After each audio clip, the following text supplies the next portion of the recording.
नमस्कार मंडळी, मी वरद विजय चव्हाण तुम्हा सगळ्यांचं स्वागत करत आहे. म्हणजे या व्हिडिओमध्ये आपण तीन मराठी सिनेमांबद्दल बोलणार आहोत. सगळ्यात आधी एका सिनेमाची OTT अपडेट तुम्हाला देतो. म्हणजे ती OTT अपडेट जरा जुनी आहे, फक्त आता मी तुमच्यामध्ये पोहोचवतोय, पण ठीक आहे. मराठी सिनेमांबद्दल तसंही फार बोंबाबोंब नसते, त्यामुळे उशिरा का होईना तुमच्यापर्यंत तुम्हाला ते कळलेलं बरं. त्यामुळे ती एक OTT अपडेट तुम्हाला देईल आणि बाकीच्या 2 सिनेमांचं जे वर्षाच्या सुरुवातीलाच आपल्याला चांगले सिनेमे बघायला मिळाले. म्हणजे उत्तर हा सिनेमा मागच्या वर्षी आला होता, पण तरी अजूनही त्यांनी टेस्ट मॅच सारखा तो बॉक्स ऑफिसवर स्वतःचा पाय एकदम असा खंबीरपणे रोवू नये. आणि दुसरा म्हणजे या वर्षाच्या सुरुवातीला क्रांतिज्योती विद्यालय मराठी माध्यम या दोनही सिनेमांनी चांगली गर्दी खेचली आहे बॉक्स ऑफिसवर. क्रांतिज्योती जरा जास्त पुढे आहे. उत्तर जरा सिरियस सिनेमा असल्यामुळे वर्ड ऑफ माउथनी हळूहळू त्यांनी पिकअप केलं, पण अजूनही तो बॉक्स ऑफिसवर स्वतःचं नाणं वाजवतोय, याच्यात काही शंका नाही. सो सगळ्यात आधी बोलूया OTT अपडेटबद्दल. अभंग तुकाराम हा मराठी सिनेमा जेव्हा आला तेव्हा फार लोकांनी त्याला प्रतिसाद दिला नाही. सिनेमा तसा बऱ्यापैकी जमून सुद्धा गेला होता, पण तरी फारशी चर्चा माझ्या मते बॉक्स ऑफिसवर त्याची झाली नाही. बट आता तेव्हा जर तुमची इच्छा होती की हा सिनेमा सिनेमागृहात जाऊन बघायचा आहे, बट काही कारणांमुळे तुम्हाला तो बघणं शक्य झालं नाही, तर आता तुम्ही हा सिनेमा बघू शकता Amazon प्राईम या OTT ॲपवर. फक्त प्रॉब्लेम एकच आहे, आत्ता हा सिनेमा तुम्ही रेंटवर बघू शकता. काहीतरी 200-300 रुपये असेल त्याचं रेंट, आणि मग 48 तासात तुम्ही कितीही वेळा तो सिनेमा बघू शकता. नाहीतर थोडी कळसोसा अजून येत्या 1-2 आठवड्यांमध्ये जर Amazon प्राईमचे तुम्ही मेंबर असाल तर नक्कीच हा सिनेमा तुम्हाला त्या मेंबरशिपमध्ये बघायला मिळेल. सो ही झाली त्या सिनेमाची OTT अपडेट. आता येऊया क्रांतिज्योती विद्यालय या सिनेमाच्या बॉक्स ऑफिस कलेक्शनवर. आता इंटरनेटवर जे कलेक्शन आहे त्याच्यात आणि मेकर्सनी जे आकडे या सिनेमाचे सांगितले आहेत त्याच्यात खूप गॅप आहे. पण तसेही आपण काही क्लेम करत नाही की मी जे आकडे सांगतोय ते खरे असतीलच.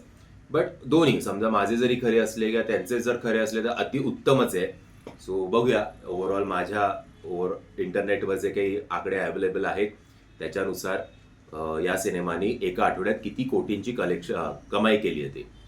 सो सर्वप्रथम असं म्हटलं जात होतं की गुरुवारी पहिल्या दिवशी या सिनेमाने कमवले होते 70 लाख रुपये.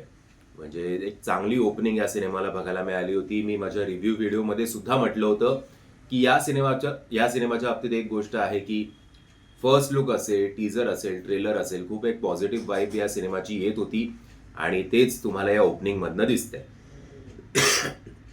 पहिल्या दिवशी आय थिंक 1 तारखेला सिनेमा रिलीज झाला होता. जरा सुट्टीचा दिवस असल्यामुळे लोकांनी लगेचच गर्दी केली होती. बट दुसऱ्या दिवशी शुक्रवारी वर्किंग डे होता, त्यामुळे जर आपल्याला ड्रॉप बघायला मिळाला. तो ड्रॉप किती पर्सेंटेजचा, तर -35.71% ड्रॉप आपल्याला बघायला मिळाला. आणि या सिनेमाने कमवले 45 लाख रुपये. स्टील काही वाईट नाहीये. पहिल्या 2 दिवसात यांनी 1 कोटी तसेही क्रॉस केलं. तिसऱ्या दिवशी शनिवारी एक मोठी ग्रोथ आपल्याला बघायला मिळाली सिनेमाच्या कलेक्शनमध्ये. ती किती पर्सेंटेजची होती, तर 133.33% ग्रोथ आपल्याला या सिनेमाच्या कलेक्शनमध्ये बघायला मिळाली. आणि या सिनेमाने तिसऱ्या दिवशी कमवले 1,05,00,000 रुपये. तर चौथ्या दिवशी रविवारी अजून एक ग्रोथ बघायला मिळाली 42.86%ची, आणि चौथ्या दिवशी रविवारी या सिनेमाने कमवले 1.5 कोटी रुपये. मग ऑब्व्हियसली वर्किंग डे होता 5वा आणि 6वा दिवस, 7वा दिवस, त्यामुळे जर आपल्याला कलेक्शनमध्ये ड्रॉप बघायला मिळालं, बट स्टील एक चांगलं कलेक्शन आहे. 5व्या दिवशी सोमवारी -66.67%चा ड्रॉप बघायला मिळाला. आणि सोमवारी असं म्हटलं जात आहे की या सिनेमाने कमवले 50 लाख रुपये. मंगळवारी 6व्या दिवशी सुद्धा साधारणपणे तेवढंच कलेक्शन आहे, 50च्या आसपास. आणि काल बुधवारचं जे अर्ली एस्टिमेट आलेलं आहे ते आलेलं आहे 48 लाखांच्या आसपास.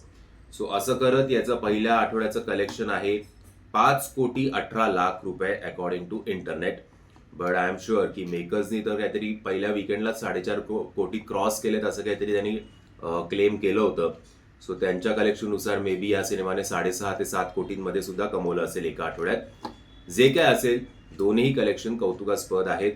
आणि याचं लाईफ टाईम कलेक्शन माझ्या मते तरी 15च्या आसपास जायला हरकत नाही आहे. खरं तर जास्तच व्हायला पाहिजे, आणि सिनेमा पण तसा बऱ्यापैकी चांगला झाला. आता येऊया उत्तर या सिनेमाकडे. उत्तरचं जेव्हा मी रिव्ह्यू केला होता तेव्हा सुद्धा मी म्हटलं होतं की सिनेमा चांगला आहे. तिघांचा अभिनय खूप उत्तम आहे. बट एकदम सिरियस सिनेमा असल्यामुळे मला माहिती नाही की फॅमिली अख्खे म्हणजे पुरुष खास करून किती जातील हा सिनेमा बघायला. पण तरीही अजून हा सिनेमा चांगली बॅटिंग करतोय बॉक्स ऑफिसवर आणि याचं सुद्धा कलेक्शन कोट्यांमध्ये केलेलं आहे. पटापट मी तुम्हाला डे वन पासून, कारण आधी आपण याचा काही रिव्ह्यू केला नव्हता, आपलं बॉक्स ऑफिस कलेक्शनचा काही व्हिडिओ टाकला नव्हता, त्यामुळे क्विकली तुम्हाला डे वन ते आत्ता डे 25 आहे किती किती कलेक्शन पर डे झाले हे मी तुम्हाला सांगतो. आणि मग तुम्हाला कळेल की वर्ड ऑफ माउथनी याचं बॉक्स ऑफिसवरची ग्रोथ कशी झाली आहे ती. पहिल्या दिवशी या सिनेमाने कमवलेत म्हटलं जात होतं 8 लाख रुपये फक्त, सिंगल डिजिट. दुसऱ्या दिवशी लगेचच तुम्हाला जंप बघायला मिळाली. दुसऱ्या दिवशी या सिनेमाने कमवले 16 लाख रुपये.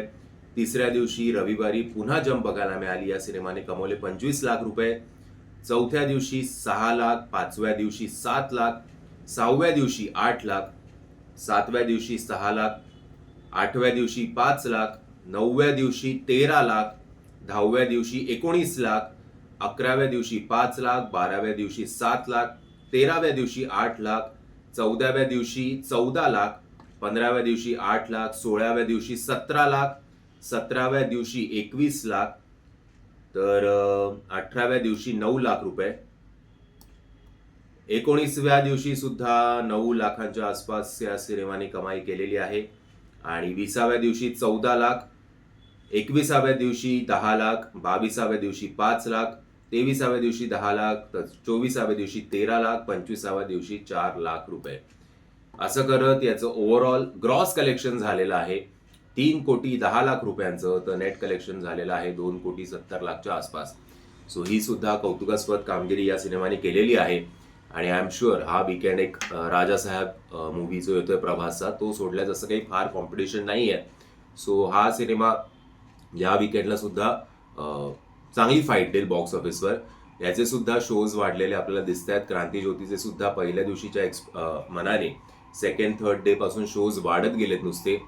सो ओव्हरऑल या 2 सिनेमांपैकी तुमचा आवडता सिनेमा कुठला, आणि असाच कंटेंट, ॲम्ब्युलन्सच्या आवाजासाठी माफी, असाच कंटेंट ओव्हरऑल तुम्हाला मराठी सिनेमाकडनं अपेक्षित आहे पण तो तुमच्यापर्यंत पोहोचत नाहीये, हे तुम्ही कमेंटच्या माध्यमातून कळवा. येणाऱ्या कुठल्या या महिन्यामध्ये अगं सुनबाई तो सिनेमा येतोय, महाराजांवर आधारित असलेला एक सिनेमा येतोय, अजून असे कुठले मोठे सिनेमे आठवत नाहीत मला या महिन्यात येतात की नाही. बट ओव्हरऑल या महिन्यात जे काही मराठी सिनेमे येत आहेत त्या कुठल्या मराठी सिनेमांसाठी तुम्ही उत्सुक आहात, की तुम्ही हे जे आत्ता रिलीज झालेले मराठी सिनेमे आहेत क्रांती ज्योती आणि उत्तर, त्याचपैकी कुठला मराठी सिनेमा बघणार आहात हे कमेंट्सच्या माध्यमातून कळवा. ओव्हरऑल व्हिडिओ आवडला असेल तर व्हिडिओला लाईक, शेअर आणि चॅनलला सबस्क्राईब करायला विसरू नका आणि मराठी सिनेमाला सुद्धा सपोर्ट करायला विसरू नका. चला, जय हिंद, जय महाराष्ट्र.